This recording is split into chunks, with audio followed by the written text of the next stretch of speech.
हे बघ प्रिया, आता आपण आपल्या गावाला जाऊया.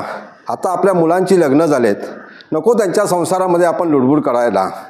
अगं गावाला गेल्या ना खूप आनंद आहे.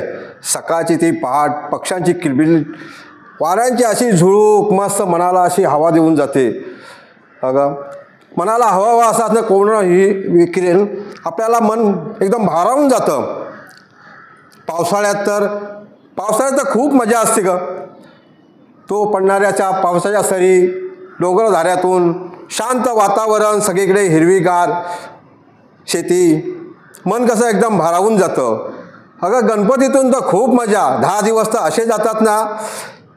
आरत्या, भजन, फुगड्या, खूप धमाल असती. थंडीतून तर कडाक्याची थंडी असती, शेकोटी पेटवल्याशिवाय ती जातच नाही.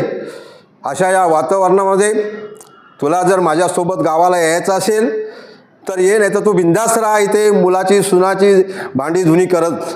पण मी ठरवलंय, मी माझ्या कोकणात जाणार, मी माझ्या गावाला जाणार.